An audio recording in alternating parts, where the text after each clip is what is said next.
estos procesos de transformación social, la gente, incluso gente amiga de izquierda, nos decía, no creemos demasiado que esto pueda ocurrir. Sin embargo, en el caso, es decir, con una combinación de movilización popular, nuevos actores sociales como los movimientos sociales y referéndum, se están dando procesos casi inimaginables, digamos, en la década de los 70 o los 80, claro. dentro de los marcos democráticos.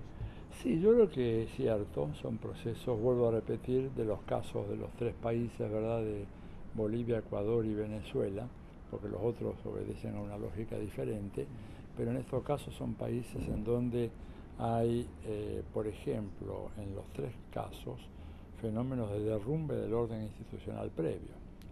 Lo que yo siempre digo, es decir, no es Chávez quien provoca la crisis de los partidos tradicionales en Venezuela, son esos partidos que, producto de su descomposición interna y su altísimo grado de corrupción,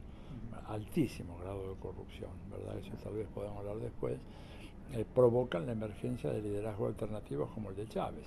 Cuando Correa dice que se presenta como candidato a presidente, pero que no va a confeccionar ni una lista de candidatos al Congreso, porque es una institución corrupta que hay que cerrarla y crear algo nuevo, y el pueblo lo ratifica con las 2/3 de los votos, está hablándonos claramente de una crisis política enorme.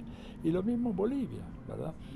En donde dos presidentes fueron desalojados del poder producto de grandes movilizaciones populares ocasionadas por la impopularidad de las políticas que proponían esos gobiernos. Entonces creo que un rasgo común de ellos es que surge en una situación de crisis, de desplome, en donde los partidos políticos tradicionales, a diferencia de lo que pasó acá en la Argentina, en que supieron capear el temporal, y en eso indudablemente el expresidente Dualde demostró tener una muy hábil muñeca política, porque de una situación en la cual los políticos argentinos no podían salir a la calle, se logró, pese a una serie de mecanismos que operaban en contra, recuerdos, memorias, movilizaciones, pero logró reconstruir un sistema de dominación más o menos tradicional que fue, digamos, luego heredado por el presidente Kirchner. Pero eso no ocurrió en los otros países.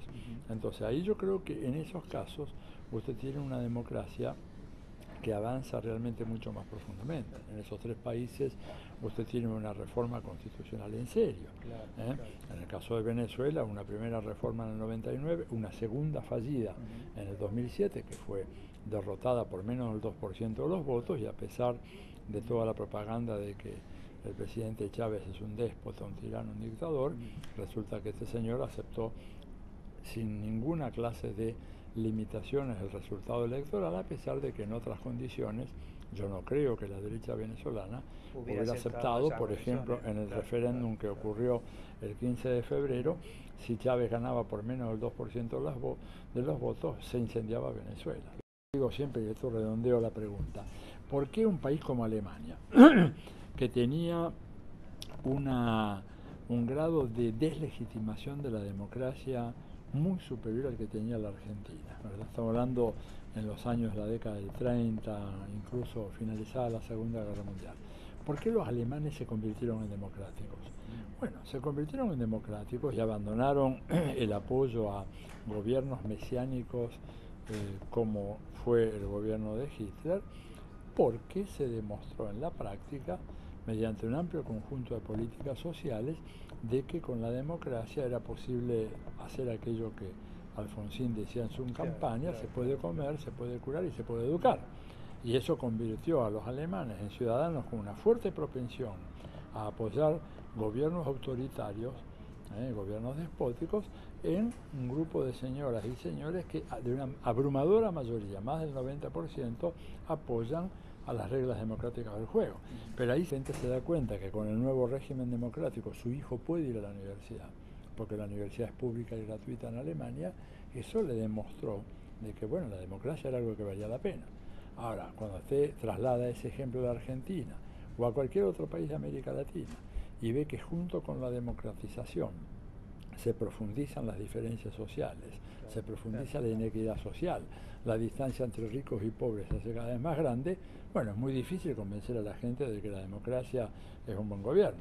Por algo, cuando uno analiza las diversas encuestas de opinión pública en América Latina, los países en donde hay más gente que cree en la democracia, ¿verdad?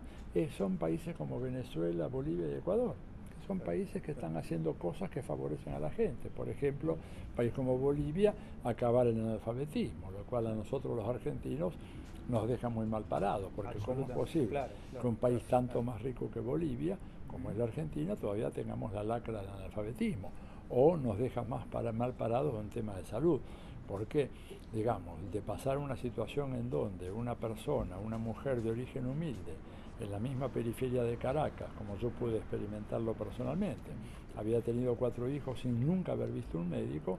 Después del ascenso de Hugo Chávez al poder, resulta que esa señora tiene un dispensario médico en su barrio, que puede ver al médico cuantas veces quiera y además sin costo, y además los medicamentos son gratis.